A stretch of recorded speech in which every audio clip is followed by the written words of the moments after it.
So I've got a 2000 Dodge Stratus. That's what I'll be working on today. This will work for all the Stratus, Cirrus, Breeze, and possibly a few other models, not sure. But the problem I've been having is I've been stuck on defrost for the longest time. I can switch to the other ones, but only a little air comes out of the other vents, and it's just annoying, especially when it's hot or really cold out. So I'm going to show you guys how to fix that today, because I haven't found anything online about this subject at all.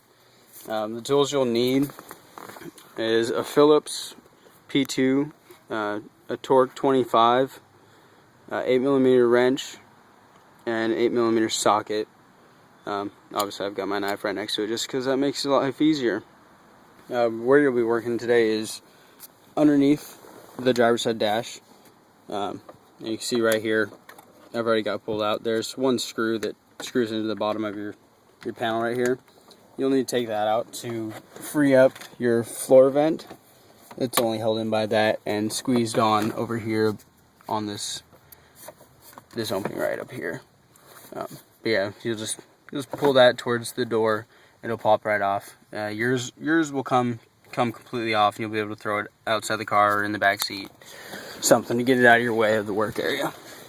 Where you're going to be looking is right next to the center of your car, but right here is the motor, and this bright wiring harness is the harness for your motor. That's what you're going to be taking out first. You've got 3 bolts, one right here, one up front, and one on top of the wiring harness. The wiring above the wiring harness is where you'll actually need the wrench, just because there's not enough room to get it in there. You can see my finger moving up there. That's going side to side from bolt to wall. Once you take that out, you'll be able to test it. And all you gotta do is turn your car on while the wiring connectors or the wiring harness is still connected. Turn it on and watch the piece that's on the inside.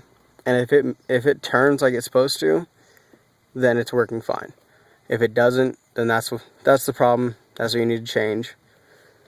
But if it's turning just fine, then you're gonna have to figure out which one of these arms, I want to say there's 6 or 7 of them, is either broken or popped out of the hole, and it's a puzzle. It's a real pain in the ass.